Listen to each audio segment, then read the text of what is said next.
Well, good evening and welcome to this live stream event.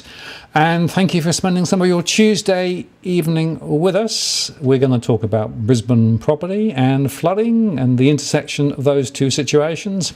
And I've got Meighan, who's going to come in just a moment. Just before I bring her in, I will remind you, as normally, that we don't provide specific property or financial or legal advice. This is a general conversation only.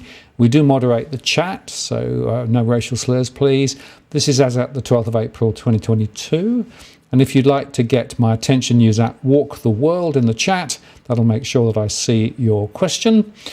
And I've also enabled Super Chat, which means that if you want to get your question to the top of the list, you can use Super Chat to do that, or indeed to make a contribution to what we do here, which will be greatly appreciated. Anyway, without further ado, let me see whether I can bring Meighan in. Hello there. Hello there. It's good to be back. Great. Now, last time we were talking, which is about September, October time, right? Mm-hmm. Boom, boom, boom. Now we're going into maybe not quite so much of a boom.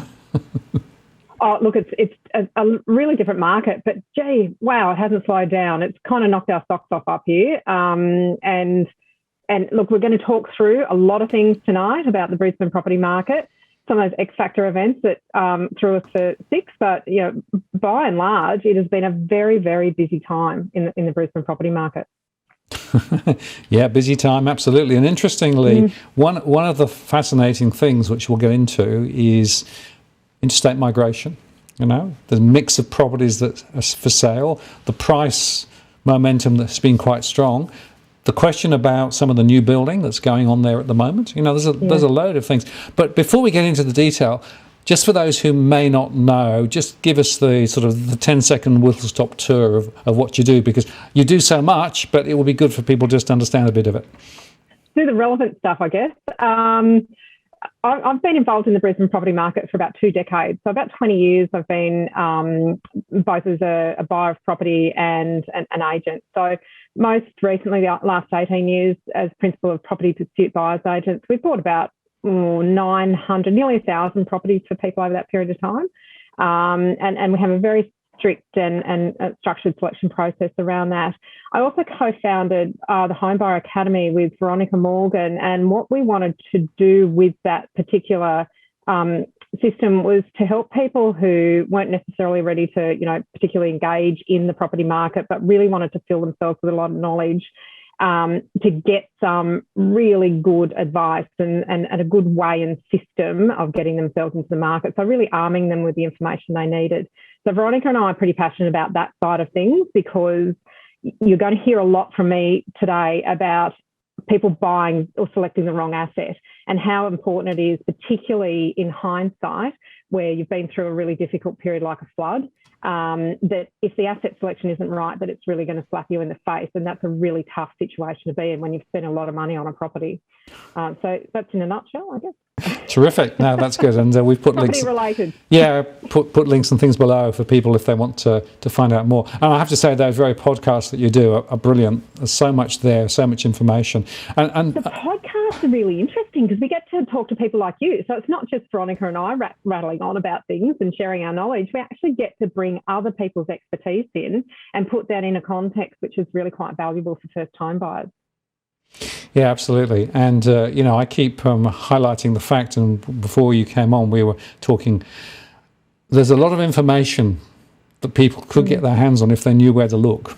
And so one of the things that I love about these sorts of conversations is we can help people find out more stuff before they go and talk to a solicitor or even talk to an agent. Yeah, or go and put an offer on a property before they've done the research and know which order to do things in. Yeah, absolutely. A couple of people are saying, are you using your mic or your laptop mic? I think you're using your normal mic, aren't you? Mic's here. Can you, do you want me to check your settings? No, definitely using the Rody mic. Yeah, exactly. Yeah, no, so there. Yeah. Try to lift it up. Maybe that's better. I don't know. Comments? Yeah, we'll see what the comments say. But anyway, it's, I don't know. I'm just going to do a quick check of settings while. That's okay. All right. information overload is very common, says Smith Operator. Yeah, well, there's a lot of information out there if you know where to look. But the point is, with all of this stuff, you need to actually know about the sources of information and which are critical and which aren't. So there we go. So it doesn't sound too bad to me, so I wouldn't worry too much. But people are just making comments about it. Now, let me just get you to sort of give a little bit of an overview. Prices and momentum in Brisbane has been extremely strong for the last few months, right? What do you think's been driving it? And which sectors of the market have been the ones that have been booming, or not? Or is there anything that's really explaining it, or is it what is it? The interstate migration, the 50,000 people coming up from Victoria, or whatever. So much going on, and I think this is going to fix the problem because I did have it on the wrong microphone. So thank you everybody for pointing that out. When we did our tests, it was right, and then when I popped my earpod back in, it went to earpod instead. Okay, well done, folks. That's a good spot. That's really good. Yeah. Okay. Well, now let me just. No more annoying thing than hearing an echo in the background. Look, Martin, it's been such a roller coaster ride, and there are so many factors that are influencing prices in Brisbane. And when I talk Brisbane basically local government area, not Greater Brisbane. So I'm not talking about Ipswich or Logan or Moreton or any of the local government areas outside of the Brisbane local government area. And I think it's important that I differentiate that, because those markets actually act independently of each other, and they are performing significantly different to each other. So talking Brisbane local government area, so roughly about 12 k's from the CBD. There's so much that's happening at the moment. So one of the biggest things that has been a stifler of growth for Brisbane in the past, with the exception of 2002, 2003, which was our last really, really strong period of growth in Brisbane. But the thing that has been really difficult is that people who are aspirational and perhaps moving up in salary terms, in terms of their career growth, they don't often find the opportunities in Brisbane. So as people are growing in their careers, they look for those career opportunities and higher paying jobs in other locations. And those other locations are generally Sydney, Melbourne, or overseas opportunities. So as well as having people coming from interstate because lifestyle is good, we're a lot more work from home opportunities, we're not having the exodus of talent that we used to have, because people are finding now in this post-COVID environment that they don't need to leave Brisbane to get well-paying jobs. They don't physically have to be in another location to do that. So not only have we got an absence of people leaving Brisbane, we've got an influx of people either repatriating from overseas postings that are now coming back and finding that Brisbane is the place that they want to put their family in during this post-COVID period, and the interstate migration. And I think a lot of that sits around the changing nature of the employment opportunities and the employment landscape.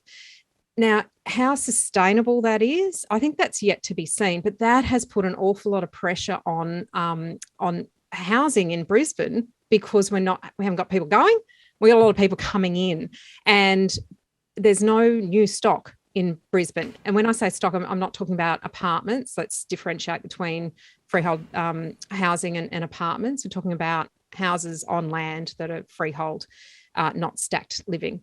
So the amount of people that are coming here looking for those properties within a 12k radius or 15k radius of CBD has increased significantly, but we are not having the exodus of people. So the net migration figures are actually quite a lot higher than they have been at any other time. And I don't have those figures on me, unfortunately. It wasn't one I put in there, but on the ground, you can see it. You can see the amount of people that are competing for limited properties. So I think the latest ABS statistics I saw was that somewhere between 50 and 60,000 people had come into the Queensland area. Most of those were in and around the Brisbane area, and quite a few of them had come from Melbourne and the surrounding area, and others from Sydney and the surrounding area. And interesting, in my surveys, when I asked people about when they'd migrated, there were three drivers. The first driver was, well, COVID actually was a lot better managed earlier on in Queensland, so people were thinking that was good. Secondly, prices are much more acceptable, or at least they were. And thirdly, the rental and investment returns were a lot higher. From an investment property perspective, it was also much better, compared with the net and gross returns in Melbourne and Sydney, which were both pretty poor. So there's a bunch of reasons why that was the case. And the final point is, quite a few people who come into Australia, come in through the gateways of Sydney and Melbourne, but then go elsewhere. Yes. And I did notice that in my surveys, quite a few of the people who were coming up to Brisbane were actually first-generation Australians. So they were relatively new, migrants into Australia as well. So I think that's some of the factors that's been driving it.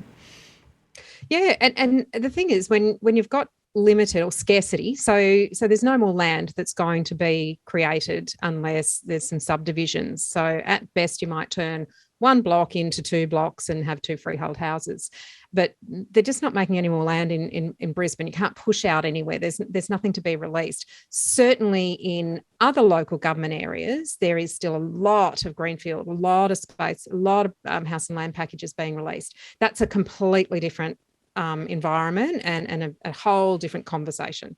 So not going down that pathway. We're talking about, houses that are within that constrained area where you just can't build any more of it. And that scarcity factor is the thing that is driving growth. I also had a look at some NAB approval numbers, and I think it was from December last year. There's been quite an uplift in the number of first home buyers getting housing approvals, but actually a decrease in the upgrade or second home buyer market. And that's a really interesting thing to me, because what that's telling me is that a lot of people are finding that they're not actually upgrading the family home, moving out of the first home and into the second home, because some of those opportunities just don't exist for them to upgrade. So there's almost like there's a bottleneck in the market, and we have seen it on the ground of entry-level houses selling, but people going from maybe a nice family home to a more substantial family home, there isn't anything for them to buy. So they're bottlenecking the upgrade process in Brisbane, and that's putting an awful lot of pressure on all price points. Absolutely, yeah. And it's like a lot of things. There's always multiple dimensions to it. You can't point yourself to one thing, but the combined impact is there for everybody to see. And then let's just sort of overlay now the flood story. So there was an interesting question that I got from Annie. Actually sent me this question beforehand. She said, look, we were looking at property in Brisbane, quite not very close to the river, but quite close to the river, and we asked the agent about flood risk. We were looking at this, and we got quite seriously into it, right? And the agent said, "Oh no, you'll never have any issues with flooding in this one. It's too far away from the river, right?" Blow me, the next week she said, the place flooded. Sad for them. They didn't buy it. They didn't buy it. No. They'd actually not contracted to buy it, but they were seriously interested. And the question she asked me was, well, if we had gone ahead and bought it and then got flooded out, right? To what extent could we then go back to the agent and say, but you said it wouldn't get flooded out? There's a couple of things there. That I guess the first thing is what words did the agent actually use? And I guess we don't know what those words actually were. If it was along the lines of, oh no, it'll never flood, never has before, then there might be a little bit of risk there for the agent. But the basis of property law in Queensland is caveat emptor, which is in essence, let the buyer beware. And Queensland has the least amount of requirement for seller disclosure out of all the states in Australia. When Veronica and I did all of our research into the different ways, the different legislation, all of the different nuances in different states, and she still laughs hysterically every time we talk about it. In Queensland, you only the seller only has to disclose whether there's compliant smoke alarms, if there's a safety switch, not that it's working, but it's there. If there's a pool, that there's a pool safety certificate, or not one. Doesn't have to have one, but they just got to say that it doesn't.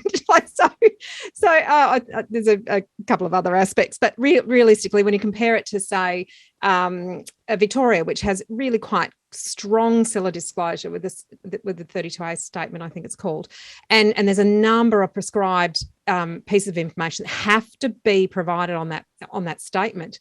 That just doesn't exist in Queensland. So unfortunately, what it means is, as the buyer, you have to know what questions to ask who to ask them of, and how to verify the information outside of what you've heard from somebody's mouth, because anything that comes out of someone's mouth is pure rumor until you can verify it independently. So in this case, it actually is up to the buyer to do their own research. And this information is freely available. And you and I talked about it because, one of the most common sites that we access as buyers agents in Brisbane is the Brisbane City Council city plan, and it's 2014 was when the last one was brought out. And there are so many overlays, so many aspects that you can discover about a property on that website that you can do at any point in time, any day of the week, and it is completely free. It's some information that a solicitor will provide to you during their conveyance process, but actually you can get it before you even make an offer on a property. So I think that's really important, that as a buyer, you know where to go to and how to interpret the information and how it relates to you, and what's important, what isn't important, and what might be important on one property might not be important on another, but you still have to do the research and the due diligence yourself in Queensland. And that's, I guess that's the key point, is when you're buying in Queensland, you are totally and utterly responsible for finding everything out about the property. Nobody else. Exactly. You can't. Nobody. No, you can't outsource it. Can't even blame the solicitor because, if you don't instruct the solicitor correctly, then they don't know which searches to do. Yeah, absolutely. Let me just put this up. This is actually the Brisbane, one of the versions of the Brisbane map, right? And the fascinating thing about this is you can wander around Brisbane, and you can basically see on this map the different flood heights under different scenarios, right? And then you can actually drill in if you want to, and you can actually go down and look at specific areas, this whole area here, right? So there's significant flood risk, right? Now, this is freely available. So this is Floodwise mapping, I think you're on there, isn't it? It is, yes. Yeah. So that's another tool that is freely available as well. And you can sort of navigate around and look at that. So there's a couple of different places that you can access that kind of information from. There is actually different modelling that's used on those two different systems, which can be quite confusing. So depending on whether you're looking at or what you're looking at the information for, whether you're looking at potentially doing a renovation, say raise the house up, build underneath, extend the property, those sorts of things, then you need to be looking at the city plan version of the map, because that is what the town planners and certifiers will use when they look at different rules and regulations. That one's a really interesting one because it actually talks about different levels. So where your minimum habitable height is in relation to flood levels. So that actually gives you quite a good graph as well. Absolutely. And this one here is actually showing different probabilities, right? So, 5%, 1%, 0.2 and 0.05%, right? Which is one way of doing it. As you say, the other one is more specific in terms of heights and levels and things. But the other point I guess we should make is it's worth actually going and looking and working out just how high the particular property is you're looking at relative to the surrounding areas, right? Nice idea. We talk about that, weren't we? Because you had some neighbours who are in a bit of a dip in your street, and they had some water, and whereas it's almost like it's a gully, and that's entirely true of Brisbane. The topography of Brisbane is so undulating. There's so many hills and surrounding areas that you can't even really make an assessment of a flood area or a postcode that floods. You actually need to go and understand, put your feet on the ground and understand, where is that in relation to other properties? It might be elevated, but if there's something more elevated behind it, then maybe that is an overland flow path that will impact your ability to put in a pool or to develop a property or to end up with water running under your property. So you could actually, there are some parts of the flood maps where it shows that a property is in a flood, what they call a flood study area. But when you actually physically go there, it could almost end up being an island because it's so elevated in relation to the properties that are around it. That of itself brings in challenges if there's a flood and you can't get to your property. But I think feet on the ground and understanding the topography is vitally important once you understand where those flood areas are. Yeah, and it's worth highlighting, of course, the fact that it's not just proximity to the river, because it can be a fair way away. And in fact, locally here, last week we had massive floods, and just one road over, there was a group of houses that got flooded out. And the reason they got flooded out was because there was a relatively small creek that went up 4 metres, which was, almost unheard of. And the council hadn't done a very good job of clearing the debris further down, so that basically it all backed up. Now, that's going to be a court case. I can just see it now. You're right. Everyone's saying it wasn't me, it was somebody else, right? But the net effect was these people weren't close to the beach. They weren't down low, but they were nevertheless between, water up there and the sea down there. It's got to go somewhere. And it's got to go somewhere, exactly right. It's got to have a pathway, yeah. So it's really important to go those through. And you've got to underscore, and I think this is true of everywhere, not just in Queensland, is you have to do your own due diligence. You cannot just take it on trust that the agent says X, or you get a bit of a mumbo jumbo report from the vendor saying, well, here's the report about the building, so we'll just take that then, right? Unfortunately, it does not work like that. Yeah. Look, the vendor can't, the agent can't misrepresent. Let's be really clear. They can't misrepresent. If they know something about a property, they can't misrepresent it. But but they don't have to reveal anything they don't know. Does that make sense? So they don't have to make inquiries about things unless you specifically ask them to make inquiries of the vendor about specific things. So to say to an agent, has this ever flooded before? And the agent says, oh, not that I know of. That's not misrepresentation. But if you were to say, can you please ask the owner, or even put in writing an email, can you please ask the owner, have they ever experienced any kind of flood, inundation, and be quite specific about it, then there is an obligation on them to actually ask the vendor. And if the vendor doesn't provide them with truthfulness in response to that, then there is potential recourse on that. Get it in writing. Absolutely. And it's also how you ask the question, who you ask the question of, and how you direct that you want the response as well. That's really important, because just asking a bland kind of question, does it ever flood? No, not that I know of. Yeah, exactly. No time that I've been here has it flooded. Yeah. That's true. No. Well, that could be true. I mean, yeah. Now, I had another question again before the show, and this is quite an interesting one. This is actually relating to HighRise. So this particular person is a tenant of a HighRise property, right? And basically, the tenancy agreement is to provide the occupancy of the apartment, which is, I think, halfway up the building, right? And also a car space in the basement, right? Now, the car space in the basement is unusable. It's been unusable for weeks because basically the basement was flooded. Right?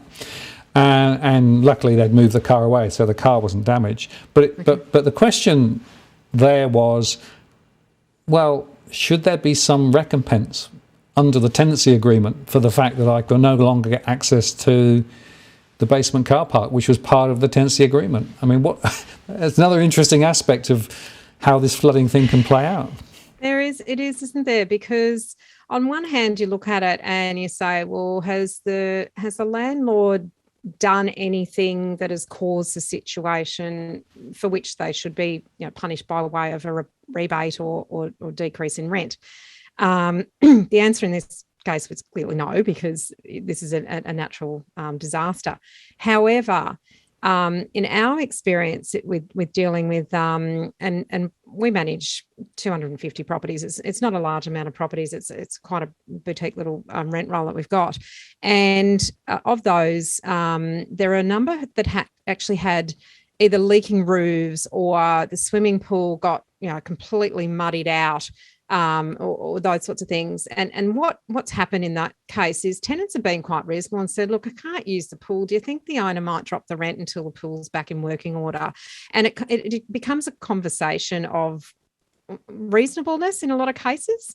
I just saw a comment come up. Lifts is another good one. So, you might be in a 20-story building, and if the basement has taken out all the water in the basement's taken out all the power, then you might not be able to use your lift. That's a lot of walking to do if you're not that fit. And I don't know anyone who wants to do 20 sets of stairs every day. So would there be a case where QCAT would award in favour of a tenant in that situation, I think there would be reasonable grounds for that. But for a lot of people, it's about having a reasonable conversation around it, because no one caused it. There wasn't any negligence or willfulness on the owner's part in them losing the car park. But at the same time, they have lost an amenity that is part of the rent that they're paying, and there's value in that. Yeah, and as with all of these things, you have to have a bit of give and take, but also have a conversation, right? I mean, that's the whole point, isn't it?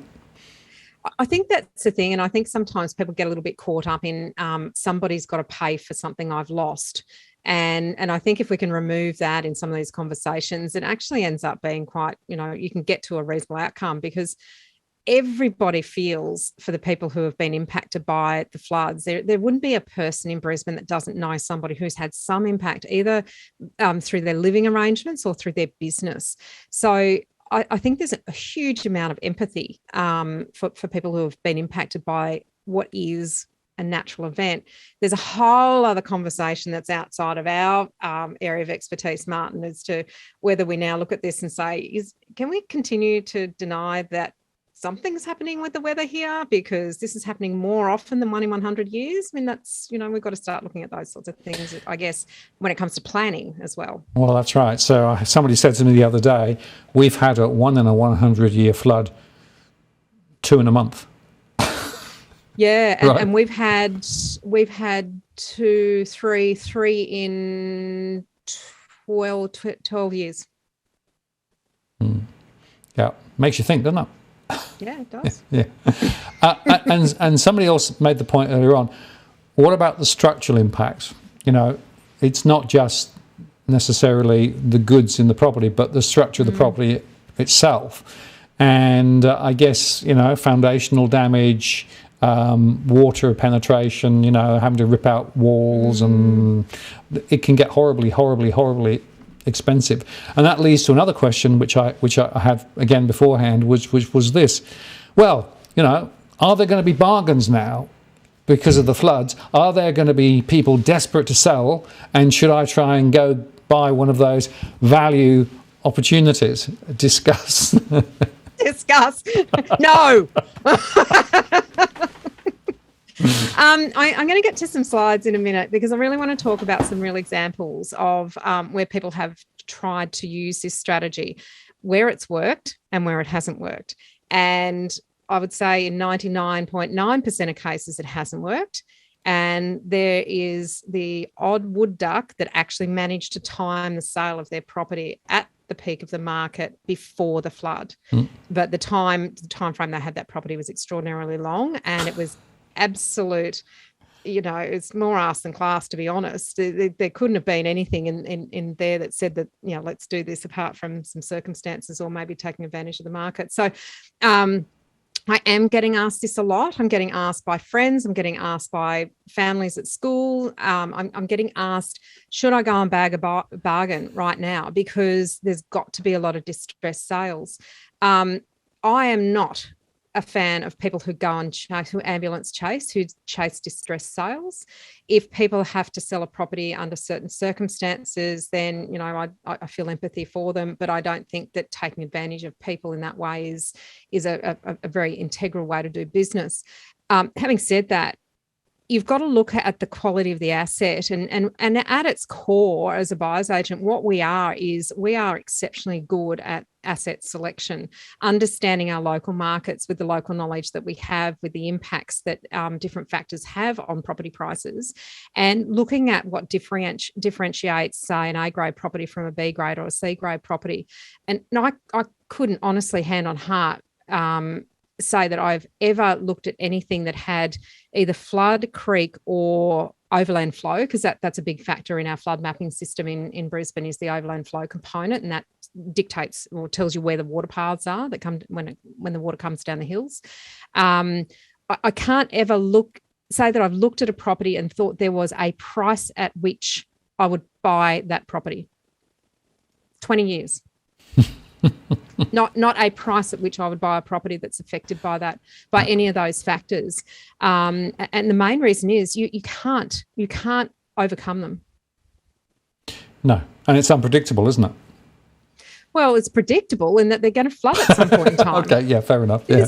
I mean, there's 100% certainty at some point in time that property will flood. Yeah. What you can't predict is when it's going to happen. And therefore, you have to be, better than any property professional on the planet to time the entry into that property at the lowest point and to time the exit out of it at the highest point. And the reason I say that is that the only examples of people making money or experiencing capital growth that is comparable to non-flood affected properties. So put the two categories here.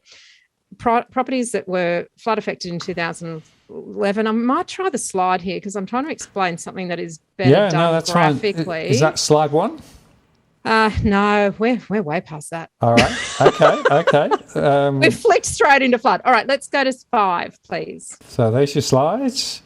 And let me just get rid of that. Just tell me which one you'd like to see, and I'll. Number 5. Number 5. There you go. Yep. Okay, so this is going to be really hard to see, and I apologise for that. It's actually one that I have, with permission, reproduced out of the Property Investment Professionals of Australia journal. And it was done, it was one of the columns that Eliza Owen from CoreLogic has done in that journal. And I really like it because as squiggly and as difficult as it looks, it is really telling. Now, what we've got, if you've got a pointer there, Martin, if you can find the 0% line running across there. Yeah. So that's 0. Growth is above, negative growth is below. The first point there is 2011. So January 2011, around the 13th of January, I think was the peak of the flood in that year. Mm-hmm. The dark line is Greater Brisbane. So unfortunately, I don't have a Brisbane LGA line to show you here, but this is Greater Brisbane. So you can see that it took about 3 years, 4 years, 3 to 4 years, 3.2 years, I think it was, for prices in Greater Brisbane across all suburbs, including flood-affected suburbs, to recover back to that neutral position. So where they were December 2010, took about 3 years for prices to recover. But the flood-affected suburbs, so suburbs like Fig Tree Pocket, which is a riverfront suburb, but it's also very low-lying. So large amounts of that suburb suffer from inundation. Indooroopilly, very highly regarded suburb, but rivers all around Indooroopilly is river, sorry. And then you've got suburbs more affordable like Rocklea. That is really a floodplain. It's one of the few where almost every property was actually flooded. So if you find Rocklea, it took this one here, if you find Chelmer, this is quite a telling one. It took Chelmer over 8 years for those properties to recover back to a neutral point. I think it's this now one. that's not that's not 8 years for every property to recover. That's the average across the suburb. Yep. So in a lot of cases, non-flood affected properties actually didn't suffer any kind of downturn in price. So that actually is largely driven by the drop in price of flood affected properties. So now overlaying on top of that, all properties aren't equal. Those in the highly sought after areas and the non-flood affected properties actually had strong growth. So individually, when you take away the flood affected properties from the non-flood affected properties within suburbs, the non-flood affected ones actually didn't have dips in value. So what you're saying is that actually that average masks, right? Because it's a large area. Absolutely masks. Yeah, and interestingly, some analysis that I've did independently was suggesting that in some areas we see values dropping by up to 40 to 50%. Yep. In those areas where there is bad flood impact. And I would say it's on a property basis as opposed to an area basis. And that's the thing I guess I want to really, really make really clear is don't talk about suburbs, don't talk about postcodes, don't talk about areas even, because it really comes down to the individual properties. And it's that due diligence that people do and should do that will stop you making the decisions that might put you in a position where you have negative growth for 8 or 9 years before you even start to have positive growth if a flood event actually does happen. And you can avoid it by not buying the bargain of a flood affected property when prices are depressed, because they may go down further before they go up, and it may take a very long time for them to recover. And I think that's one of the things that worries me about the bargain hunting of flood affected properties. And the problem is, if you have another flooding event quite close, it will then take even further and longer before it actually comes back again, right? Yes. Yeah. And put like the other thing that layers on top of this at the moment is actually the market factors that were in play before the flood happened. So we had the strongest price growth that we'd had since 2002 in a short period of time. Because I've said this to you on the show before. I liken the Brisbane property market to a Clydesdale.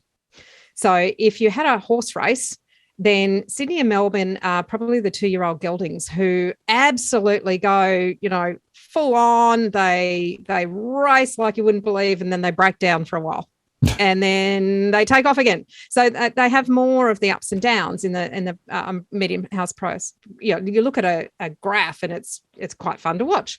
Whereas Brisbane tends to be a little bit more stable. It has a bit of a lift, and then it just moves along. That has a bit of a lift, and it just moves along. We don't tend to have these ups and downs unless we have an external factor affect it. So excuse me.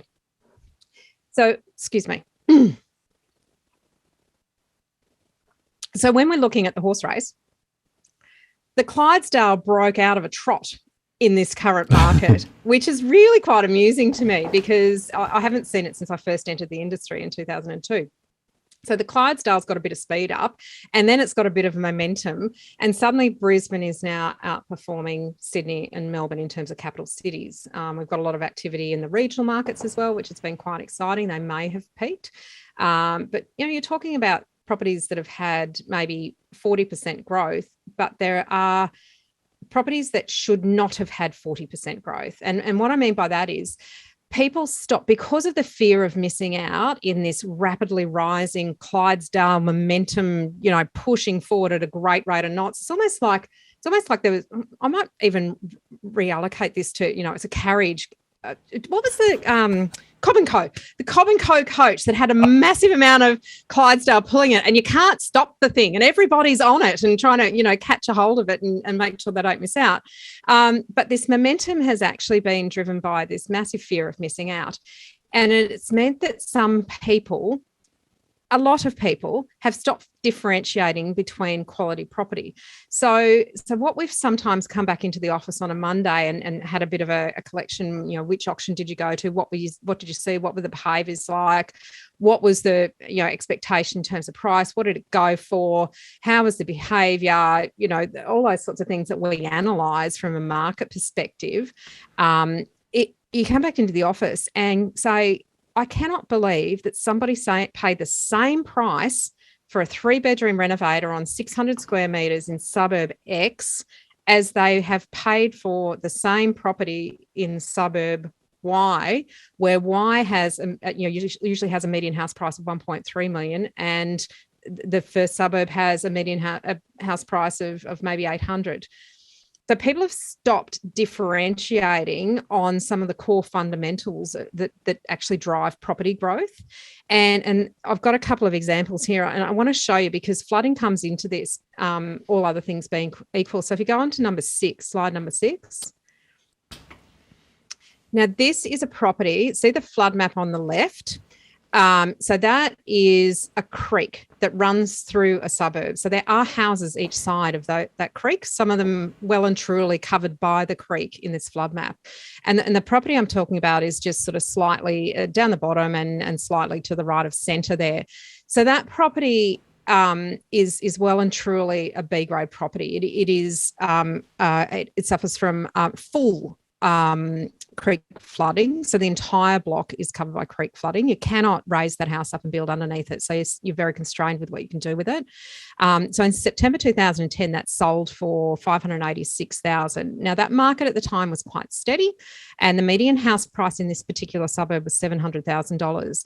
This is a blue chip suburb, family friendly, good schools, bigger blocks, very low density, hardly any units and townhouses. So at a time when the median was 700, this property sold for 586. So it gives you a really good indication of how it compares to the average property in this suburb. So well below average. And there's a couple of reasons for that. One is the flooding, and two, it's on the corner of a busy street. So there's two factors that can't be overcome there. In October 2021, which was really quite rapid growth, a lot of activity, 10 to 15 bidders on properties, multiple offers on private treaties, people just not doing their research and not differentiating between properties. That sold for 1.370 with no improvements between 2010 and 2021. And that was in a peaking market. I'll talk about where we think the market is in a moment. But the median at that time is around $1.4 million in that suburb. So this is a classic example of what we're seeing in buyer behaviour of not differentiating between different quality assets and not looking at the fundamentals that are actually underlying what you should pay. They're just throwing the kitchen sink at things to get into the property.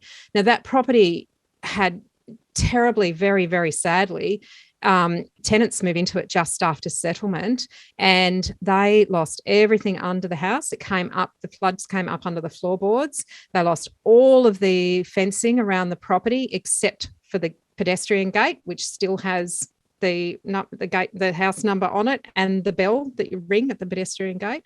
That's the only thing that's left standing after that water rushed through and took out a large amount of their improvements. So we would probably put that now back at around 850, which is where it probably should sit had those people not been in that bubbled market that we've been seeing where people aren't differentiating between the fundamentals of the property. And that's a scary story, isn't it? Because it shows you what happens in an over-exuberant market. As you say, Everything then tends to go up, and people get less discriminating about different types of property. The dogs and the stars, the A class and the B class and the C class. Everybody assumes everything's we all call them different things, but that's all. We all talk about the same thing. And the fundamentals, if you don't understand, looked okay. It was a flat block of land, over 875 square metres, walk to the schools, walk to the shops. There was lots of, close to a park floods. So there was lots of things there. But if you overlook the thing that cannot be changed, that in the long run actually will affect the price, then that's where you're going to run into a lot of trouble. And unfortunately for these people, they were from interstate. They're investors. They probably didn't do the right due diligence or understand the local factors in making their decision on that. They saw a big block of land in a great suburb with good schools around it and other high quality properties slightly higher up the street that were achieving very good prices. And almost certainly when they bought it, it was cheaper than the ones up the road, and they didn't stop to think about why that might be the case. Back in 2010? Yeah, well, I mean, that tells the story there. I think it was 586,000 when the median was 700,000. So it clearly shows that is below the median for the area. Therefore, it's not a sought after property, but people paid close to the median during this peaking period. That really worries me, because they're the sorts of properties that I think once the puff comes out of the market, there's going to be a bit of a struggle there with an equity position at some point in time. And it's interesting because quite a few people at one stage were buying sight unseen, weren't they? Unfortunately, during lockdown, there was a lot of it. Exactly. And look, that is okay if you're engaging a professional who's acting purely in your interests and is giving you really reliable and independent information and quality photographs. And we did a lot of Zoom walkthroughs and those sorts of things. Virtual tours that the agents produce are beautiful. They showcase the property beautifully, but it won't show you, the outside of the laundry or where, there's factors that you just won't see in those beautiful marketing videos that you need to. And people are still buying a little bit sight unseen at the moment, although there's a little bit more movement around. But you can't just rely on marketing material to buy a property, and you can't rely on an agent whose job it is to sell the property to any buyer for the highest price. You can't rely on them or expect them to show you what might be the challenges of the property. No, and you know, just looking at Street View, as I've spoken to a few people, is, well, I looked at Street View to have a look what was around in the local area. I looked at the map. Yeah. Yes, and how old was it? Exactly. And what about the developments that are going on around it? Yes. Who's doing renovation? Yeah. How's that going to impact on the property? I always say, look at the planning zoning, right? See what's going on there, right? Look at the flooding, right? Look at the crime maps. You know, there's lots of good information that might tell you something. And then the other point is, if it does look mispriced relative to other properties in the same area, right? You've got to ask yourself a really hard question, right? Is there a reason why it is cheap? And it might be. Such a good question. Yeah. It is. And in a normal market, that is a really good reflective question. And I want to have a look now, if I can, at the next slide, which is slide 7. It's just another example. This is actually over Sherwood Way. So again, near the river, but not too close to the river. But this is just the way that the actual river comes into the suburb. Not bad in and of itself. Blue chip suburb, well regarded, but this particular pocket is certainly the lesser of the 4 or 5 pockets that are in that particular suburb. The house is okay, but we call it a clunky layout, but actually think you could fix that. So that's a problem that can be overcome, and that doesn't make it any less of a quality asset if you can overcome it without overcapitalising. So a few caveats there, but a bit of a clunky layout. But it has flood. I mean, this is one of the worst flood maps that you can see for a property. These are the types of properties that you saw on the morning shows and the news, where they were driving along in boats. This is what we're talking about in these sorts of areas. And looking at the progression of sales here for this particular one, in 2009, it sold for 730. Now, that was a peaking market at that time. Resold again for 775 in 2012. Now, people's memories were still pretty strong there. It was only coming up to the 2-year anniversary of the floods. But it was actually a rising market at that time. So you can see there wasn't a huge amount of growth there. But then in 2015, it resold for 842,500. Now, that was the start of the credit squeeze. Resold again in June 2021 for 1.2. Now, that it almost made me sick to my stomach that someone paid that much money for that property in that position, because what you can do with that property in that position is so limited, and it is always going to have the stigma when the pressure of a really tight market is relieved. So our estimate on that one now is about 950 post-flood. And we won't see the data for those sorts of things for some time, but it will be coming through. And then that whole cycle of how long it will take for that property to catch up to the general market again, because of the negative dip before it rises, is why we recommend very strongly against buying the bargain of a flood affected property. And like I said, also, the other factor to bear in mind is that if there has been a lot of flooding in the area, you could have other structural issues, like, for example... Yeah, we didn't even get into that conversation. Yeah. We've sort of flicked past it. Yeah, well, I want to bring back to it, because I actually... There's 2 points I want to make. The first is you may well have foundation issues. The other point I noticed in watching some of the television coverage when they were just stripping everything out, right? I think asbestos, there could well be asbestos, and I've got a particular interest, as you know, in highlighting the risks of asbestos. I don't think that adequate precautions were being taken, and people were just, desperate to sort of try and just clear it out. There's a bunch of questions that you've got to think about from a structural perspective if you're dealing with flooded property, and as well as the mould and everything else. It's the structural questions. Mould. My God. Yep. And it's a really good point that you make, because a lot of the Queenslander style properties are built on stumps. So they might be concrete, they might be metal, they might be the original timber stumps. They might be, roughly head height or maybe a little bit more higher if the house hasn't been raised. And so what is under there is sometimes just still a dirt base, or it may be a non-structural concrete slab. So what happens when there's a great deal of water is those stumps start to become a little unsettled. And even a property that's 100 years old, if there's too much water, then you start to get your stumps actually dropping. So the stumps that actually sit under the joists that then have under the bearers that then have the joists on top and then your floorboards. So those stumps that are holding that house up and even, if you like, it starts to become uneven, because most of our properties here are timber and tin, so they've got to have a little bit of movement. That's just what they were designed for, but they're not designed to have a 2, 3, 4 inch drop in a stump or several stumps, and that change to what they're sitting on is one aspect of it.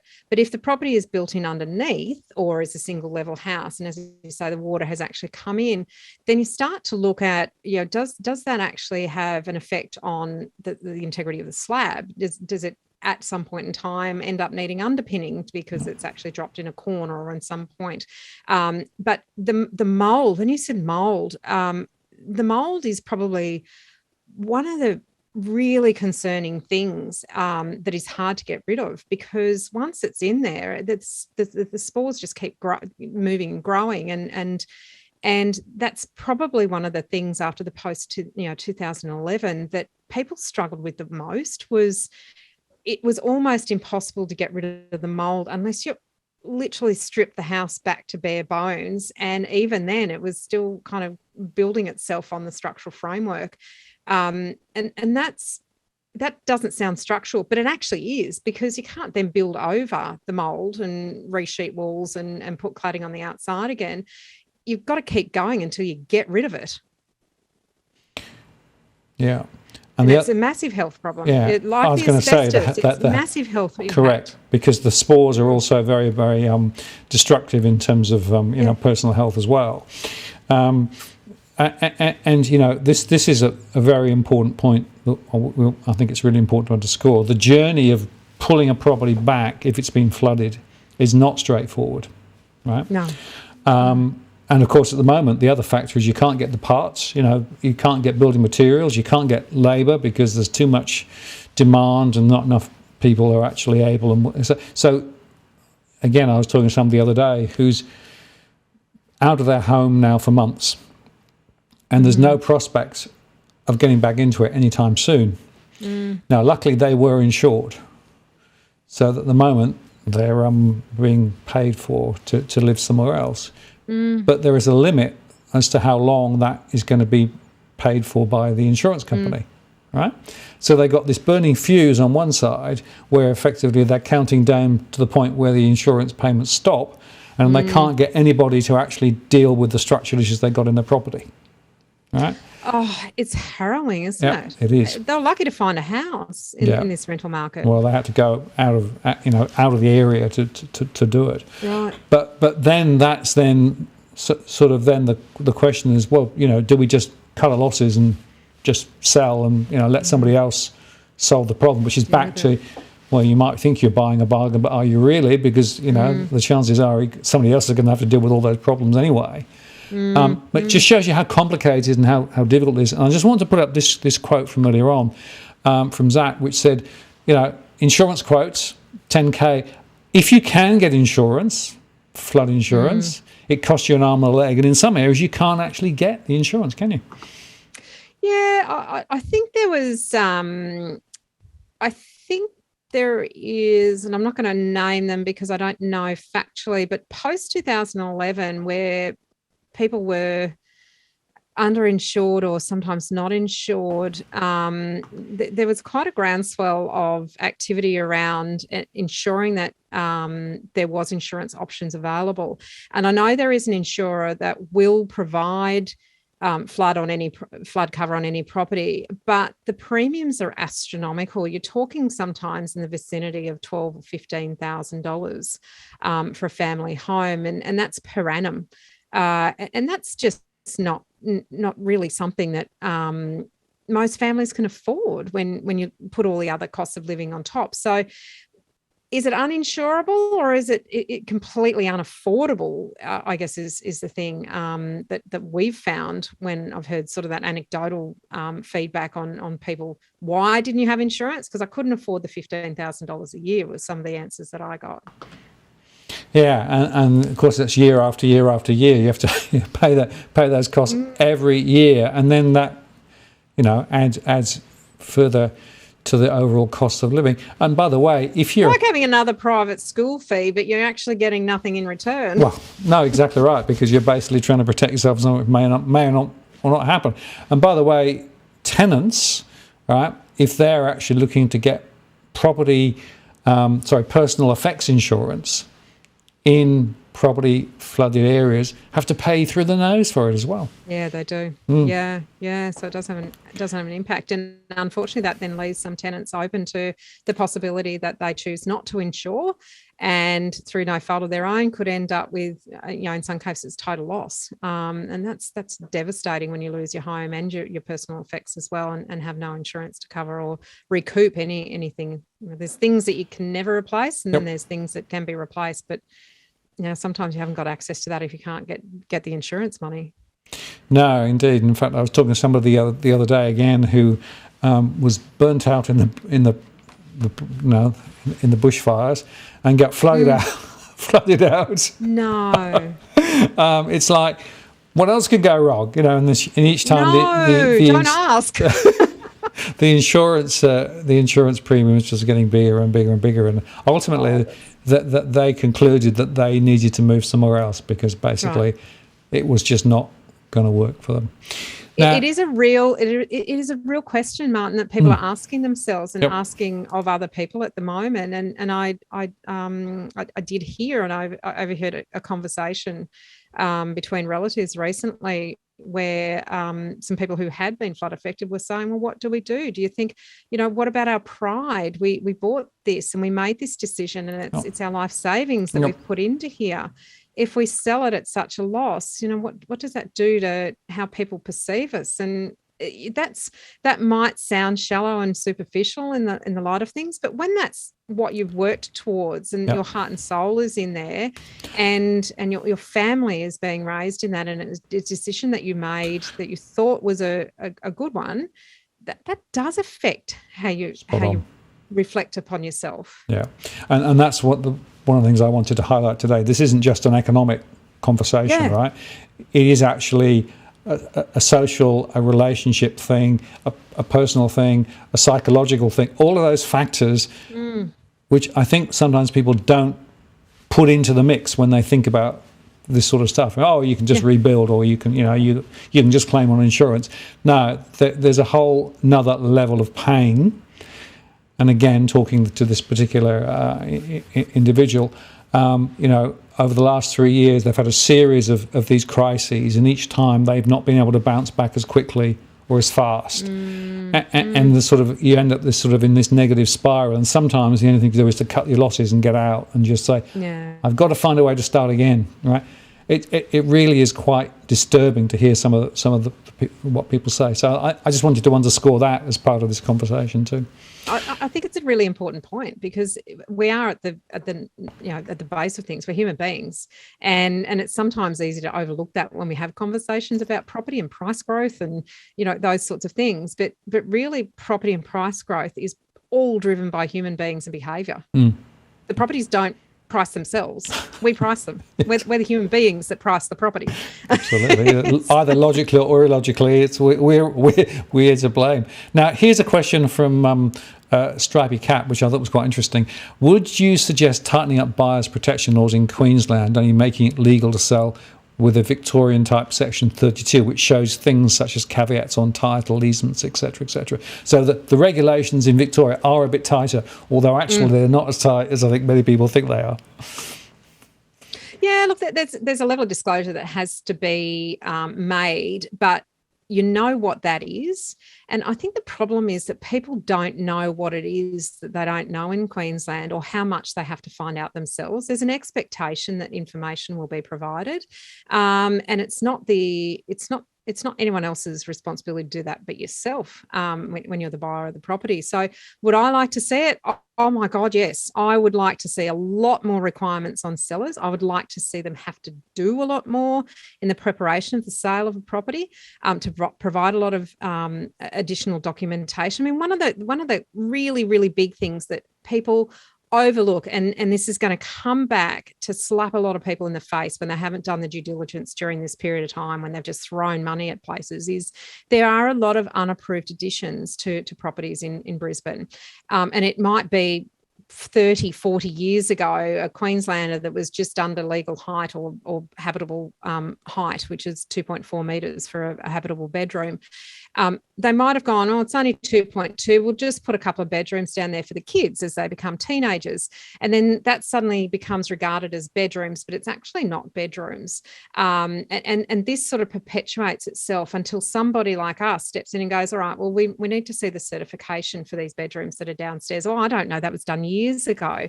Well, in Sydney and I think in New South Wales and Victoria, that kind of information has to be provided. So you can't have unapproved structures and not declare it. Whereas in Queensland, you could actually buy something that doesn't have a single legal structure on it, but it might have a house, a pool, and a shed.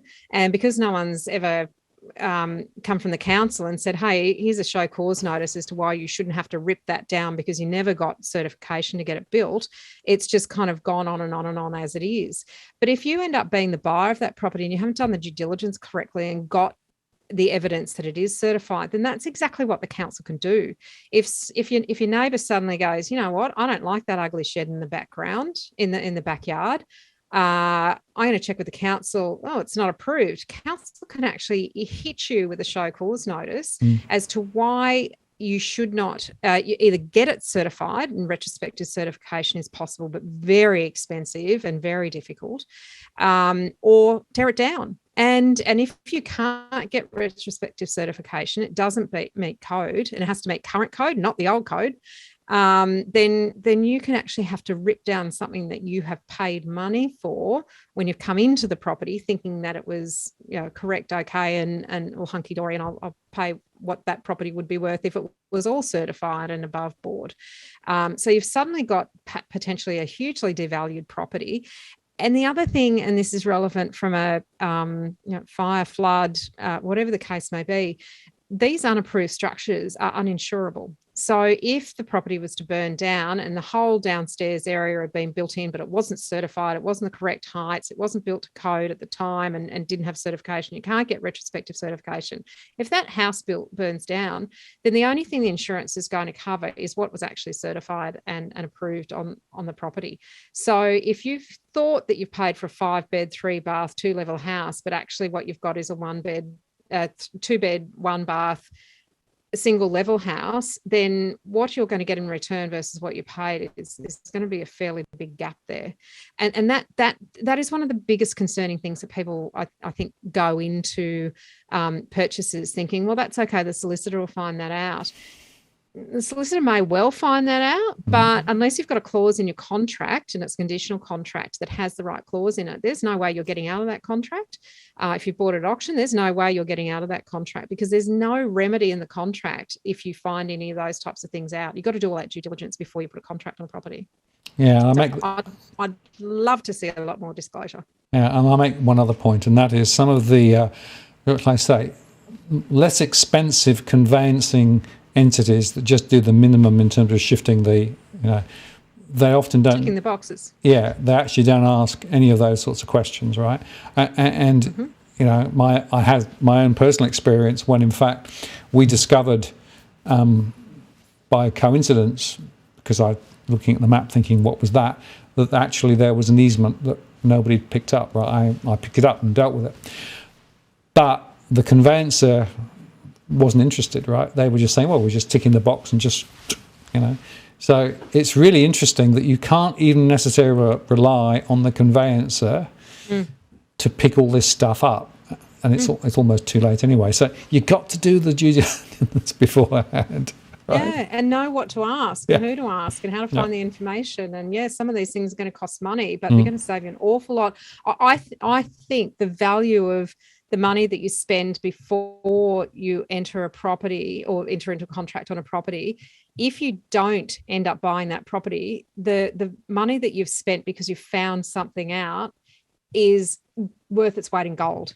Sometimes it's the properties that you don't buy that are the better decisions than the property that you do buy if you've done your due diligence and you've found something that should make you stop in your tracks and not go ahead. Absolutely. Well, in my last buying spree, we actually, I think, looked at 4 or 5 properties that we thought we wanted to progress, and in each case we started to progress, and then we started tripping over the issues, and we actually pulled out. Right, definitely the right thing to do, because we ended up paying a little bit more than we might have otherwise, but for very good reasons. Like in one property, we found that there was effectively a whole area in front of the property that could be redeveloped at any time, and there was no necessarily planning controls on that. So so our views of the ocean could have been taken away before we'd actually got very far, right?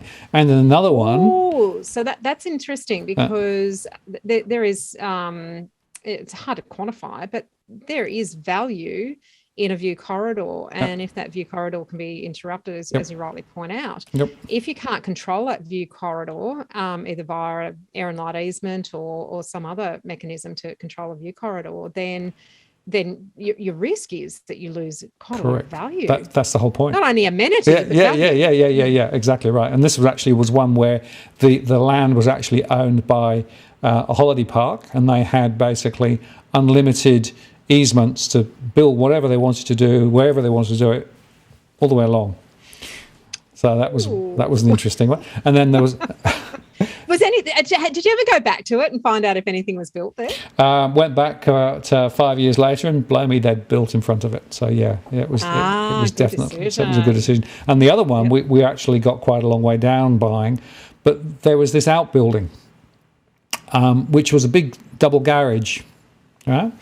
And then we started thinking, well, hang on a moment, it's not on any of the plans, it's not on the maps. And then we realised that actually it wasn't actually an authorised building. Yep. It had been put up by a builder at the back of the property, right, without any permissions. Yep. And so we did a bit of further checking, and that was an illegal building. And then you go exactly your point.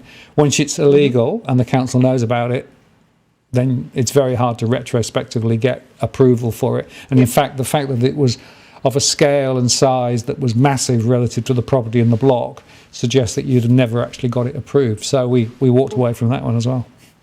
Oh, good due diligence, and knowing what to look for, and knowing the impact as well. Yep. I think that's vitally important for people. Yeah, and that's why I sometimes tell these stories, because it perhaps brings it to life more than just saying, do your due diligence. Here are some practical examples. Due diligence, okay.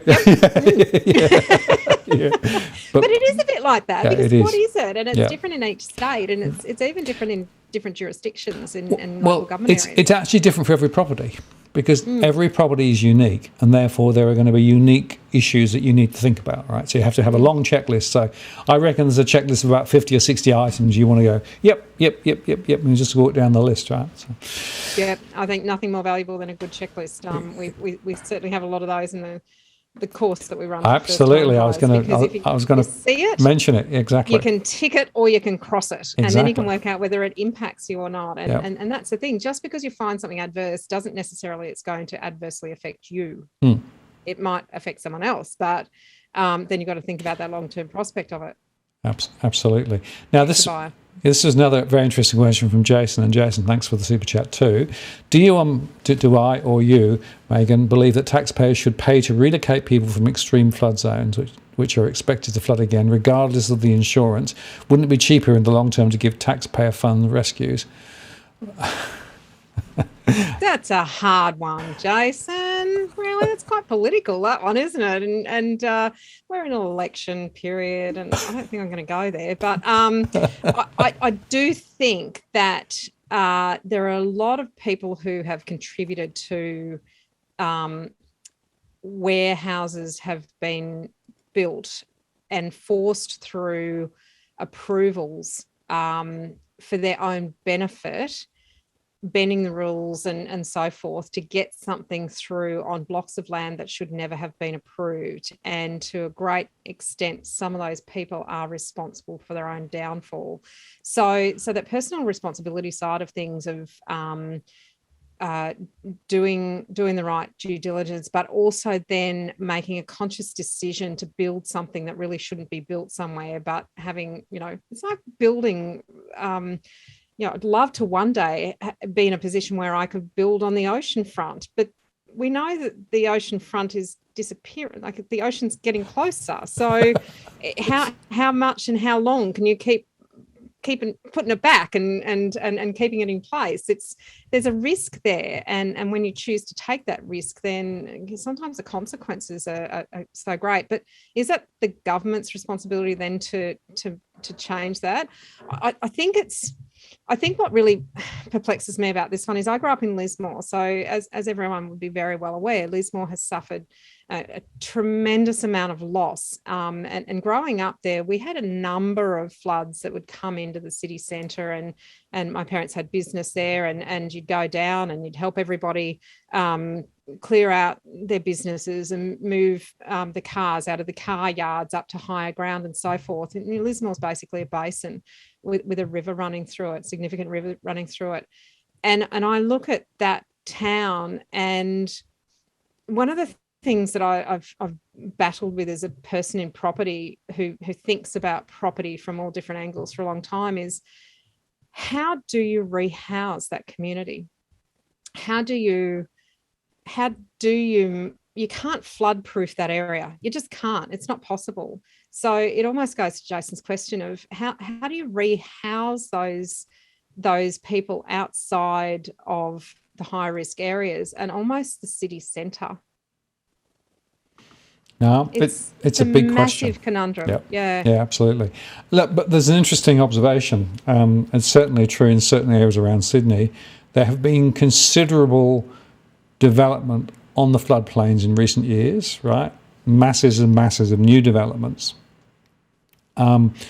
People in the area knew they were building on floodplains, right?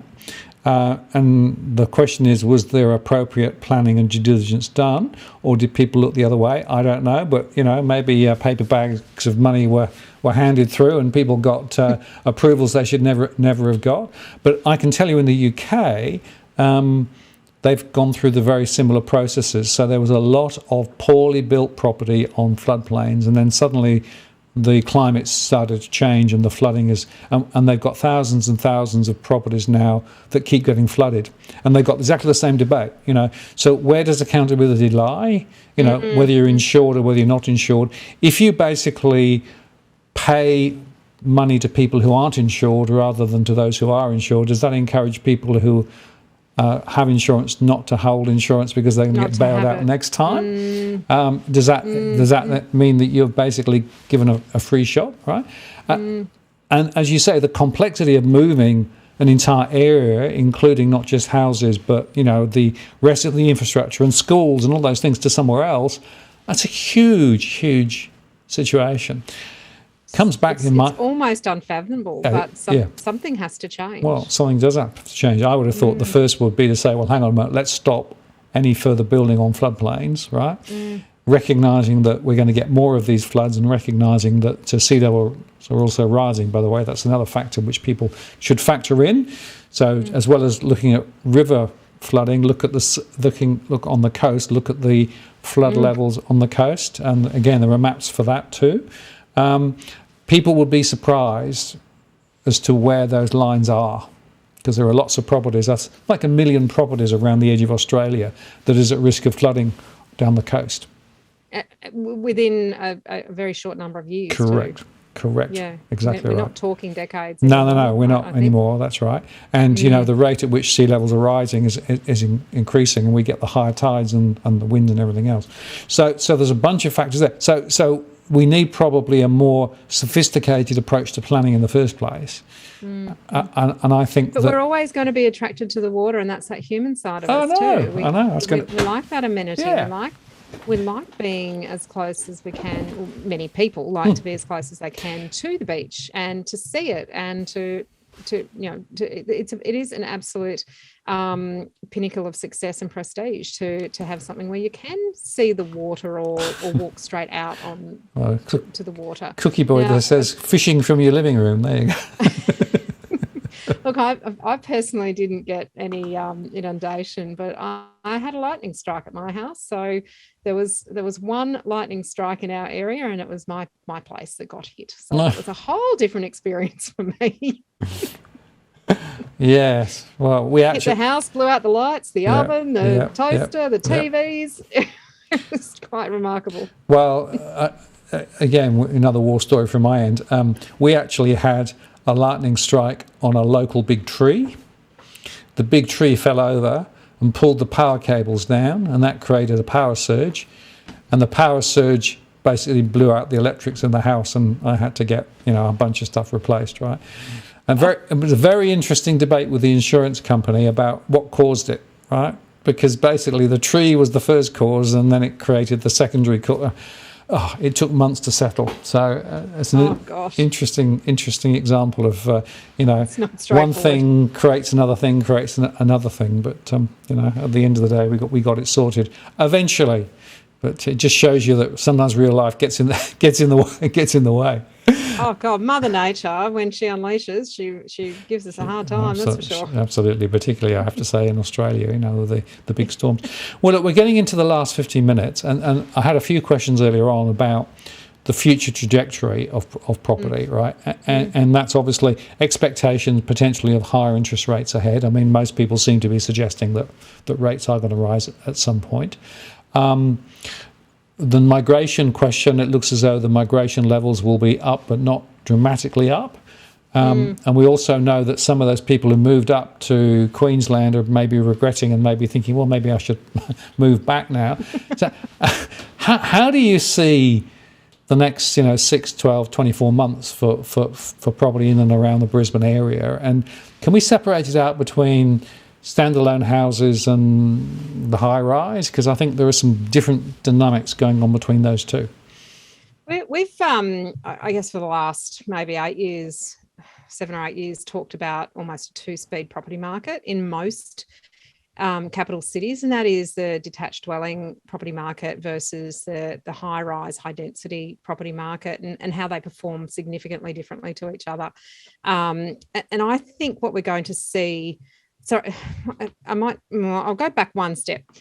Property clockwise, if you think about that concept of where the property market is, and I don't believe in an Australian property market, I think much more granularly and much more micro than that when I think about property prices and property aspects. But the property clock at the moment, and this is slide 2 if you want to flick to it, this is the first time in 2 decades in property that I have seen most markets performing in the same way. So this is a property clock where you see at the top the peaking market, at the bottom of the market, on the left a rising market, on the right a declining market. So you can see for detached houses, almost all markets are performing in the same way, which is just almost unheard of.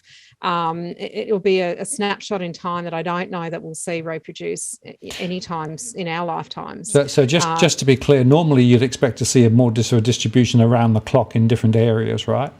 Yes. Yeah, that's right. Whereas at the moment it's all sitting over in this area, which is, rising market approaching a peak, that sort of area, right? That's what this clock is saying. Yeah. And this is Heron Todd White, who are national valuers. They are in a lot of properties in a lot of regions. So they're really across the market at a very granular level, at an individual property level. So they've got good on the ground data and intel that they actually use. So that's that's where they see the property market at the moment. Brisbane's in amongst that rising market sort of area over on the left. And I think from our point of view, feet on the ground, we're still seeing upward pressure on prices. Excuse me. And that's coming from the continued repatriation of people coming back from, particularly now we're seeing an influx from Hong Kong of expats moving home. That's a very difficult environment over there at the moment. And still that interstate migration. And we are not seeing the exodus of people still.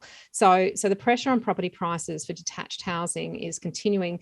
However, we are starting to see a little less competition at each individual property. So back at the peak, where we would consider the peak was probably around December, leading up to Christmas. That's where we saw the most amount of multiple offers on private treaty and the most amount of registered bidders actively bidding on auctions in Brisbane. So that may be a peak of activity. Since then, of course, we've come into that January period, which is traditionally where people from Brisbane go to Noosa for a few weeks and nothing happens. So there's an exodus for a short period of time. And then coming into, of course, the flood, people going back to school, flood, and so forth. This is starting to settle now into what I think is the pattern for the coming months. And I don't crystal ball. I can only talk about buyer behaviour at a particular point in time and fundamentals that sit around that. But, we've got a federal election now being called, so there's a lot of uncertainty around that, but I don't see a lot in there for property owners. But the inflationary pressures from the higher costs of living, I think that's going to potentially have a big impact on buyer behaviour, and how much discretionary income people have. Not only potentially the upward pressure on interest rates, but we're talking about diesel. It's $2 a litre at the moment. Even once the excise was dropped, unleaded is sitting around $1.60. That's still a really high price for petrol, and that's just to get around. Haven't even looked at the cost of renovation or works on properties. I talk to electricians who tell me that a more than 40% increase in the cost of copper. That's one thing that an electrician needs in their process, a 40% increase in that one thing. And across the board, most of the other building materials have been going up exponentially as well. So there's those sorts of pressures that are causing a little bit of uncertainty, I think, for some people, but we still have really low supply. So again, taking out now a large number of properties, and we haven't even talked about the rental side of things. That's we need to do that show, because there's a huge amount to talk about on the rental side of things. But there's a large number of properties that are now being taken out of the potential property pool as a result of the floods.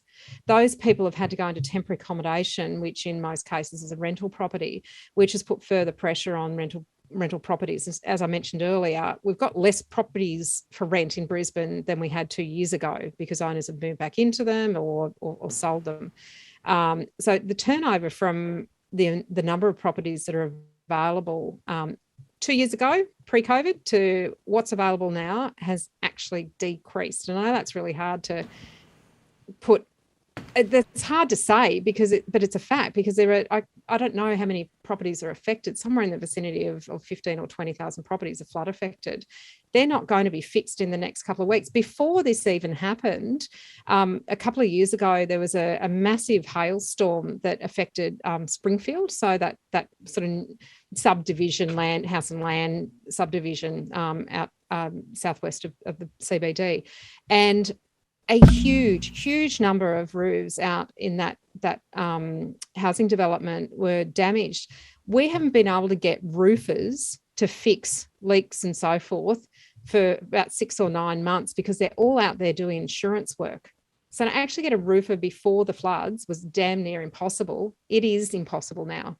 We're talking about 6 to 9 weeks just to get a roof leak repaired. So that takes a whole nother load of properties out of the market when you can't live in a property that's got a leaky roof. Yeah, absolutely. And just another anecdotal, I was talking to a builder today, windows for a new property, they've gone up 40%. And the delivery time frame, which was originally 12 weeks, has now shot out to 36 weeks. So basically they've got this shell, and they can't actually lock up. They can't log up. They can't put windows in because they can't get any. Yeah. Look, on the positive side of things, it is still more affordable to buy a property, a comparable property in Brisbane, and that is in Sydney and Melbourne, and that often is one of the drivers of attractiveness for people to either invest in Brisbane or to move here, is that affordability factor. It's when that affordability gap lessens and lessens and lessens that we start to see price growth come off a little bit. I don't think we're there yet, from what I've seen. So there's the affordability factor, but of course we've got very low unemployment as well. Yeah. So a lot of people in full employment. Hang on, I've just lost my earpiece. All right. I can't hear you. Might hear me, but I can't hear you. I can hear you. I can hear you. Yeah. Can you hear me? Technical difficulties at the end. Okay. We'll just get the technical stuff sorted out. As with all of these things, there's always the odd thing that happens. But the point I was going to make was that to my mind, interest rates are going to rise. And that's going to put a lot of pressure on households that already are sitting on big mortgages. We also know that banks are beginning to lend a little less relative to incomes than previously, because they're now effectively taking account of significant rate rises ahead. And that's going to put a bit of dampener on mortgage momentum, I suspect. But the fact that in Brisbane in particular, the supply of standalone houses is relatively limited is a problem. On the other hand, there's quite a lot of development of high-rise in and around Brisbane, and there's more coming on stream. So I wonder whether the high-rise sector is in for a further correction rather than an acceleration. Now, are you back or are you not back? She can't hear me. Okay. Because it's an interesting question as to how this all plays out with regard to the high-rise sector. Gotcha. Okay, she's back. Wonderful. Okay. Phew. Apologies. I had earpods in and it went flat. Okay. Talk too much, Martin. Yeah, I know. Well, hour and a half, I suppose it's fair. I was just talking about apartments and the fact that there's still a supply of new apartments coming on. There's still more approvals in and around Brisbane happening. And it doesn't look at me as though the apartment market, particularly the high-rise, bog standard, cookie-cutter apartments, are doing that well. But the more boutique type of apartments, and there are a smaller number, look to be doing a lot better. So again, you can't really even bucket apartments into one market, can you? You can't put them all in together. And I talked about that two-speed property market, which used to be considered detached housing versus units, and we started going down that path. You can't even put units into one lump either, because what is doing extraordinarily well and is undersupplied is the downsizer unit market for prestige, large house size apartments in lifestyle areas that might have access to the river and a view and so forth. So that is performing extraordinarily well. But as you say, the properties that were, and I want to differentiate two terms here, the properties that were built and focused towards investors, which we call investor stock, not doing so well, as opposed to investment grade, which is doing well. They're two different things. So where there's no scarcity, so large blocks of units, all the same, 2 bed, 2 bath, single garage if you're lucky, maybe an open car space that might or may not be secured in the basement. They're what we call investor stock. They're very generic. There's low build costs and no differentiation, scarcity around them whatsoever. But investment grade apartments, which are quite different, could be those 3 bedrooms, maybe Art Deco, aren't being reproduced, aren't going to be easily replicated. They have broad buyer appeal, so both owner-occupier and investor appeal, particularly owner-occupier appeal. They're performing quite strongly. And I'm not a researcher. I'm not a data person. I'm a behaviour, property, asset person. But I'd love to see some statistics that actually looked at the difference between the performance of even those two market segments would be really interesting.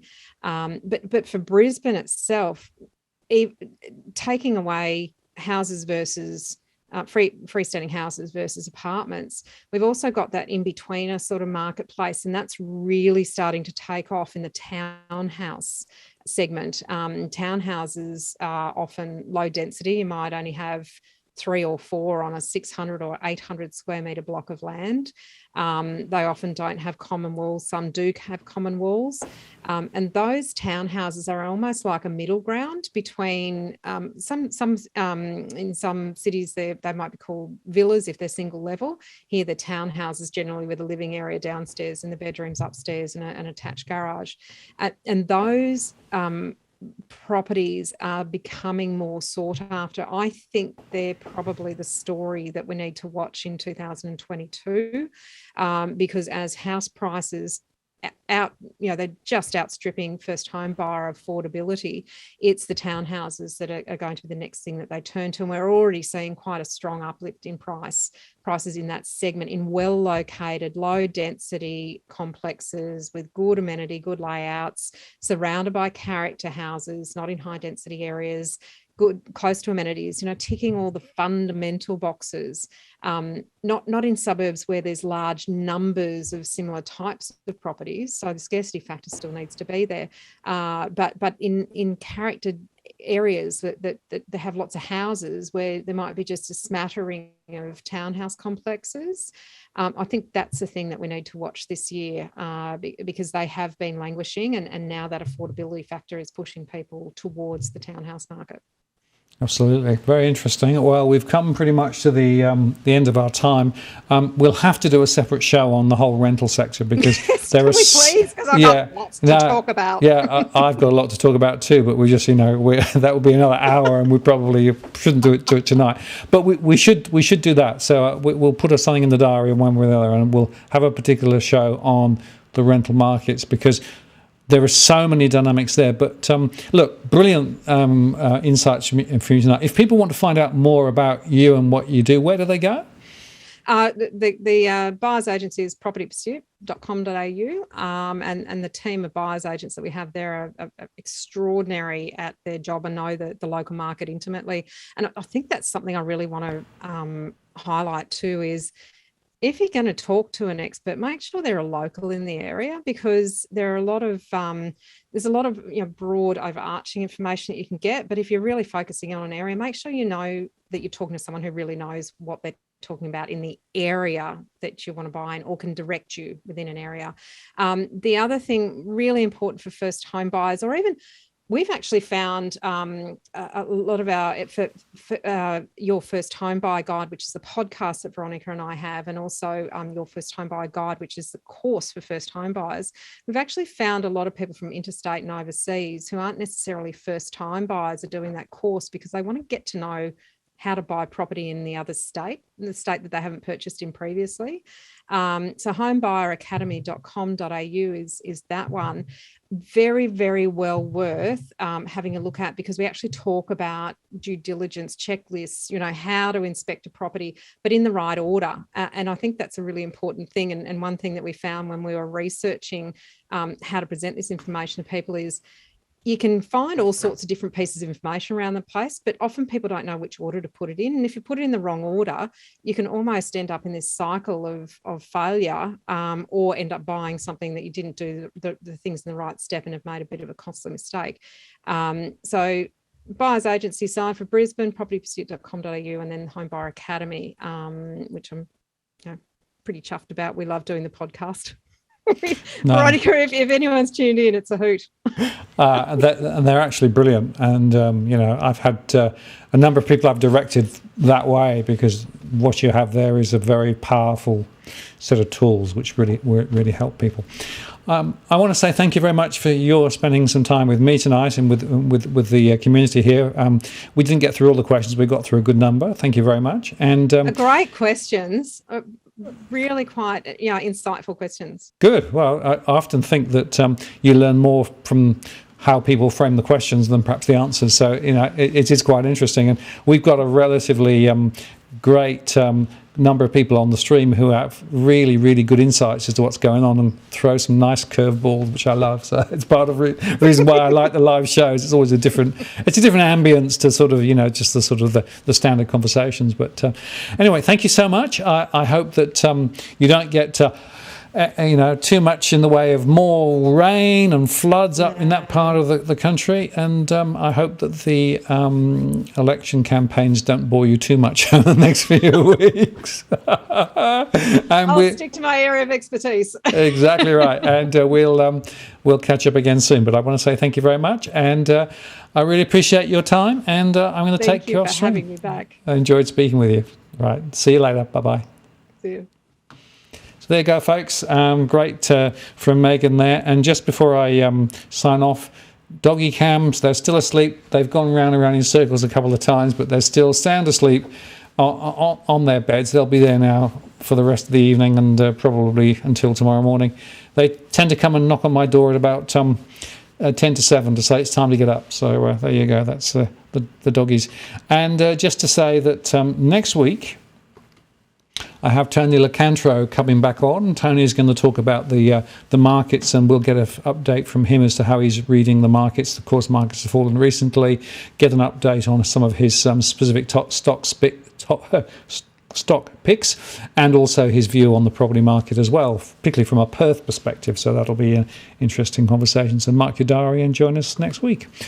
And with that, I want to say thank you very much for spending time with me tonight. Really appreciate it. And have a good evening. Have a good Easter. And we'll be back next week for another show. This is Martin North from Digital Finance Analytics signing off. Cheerio.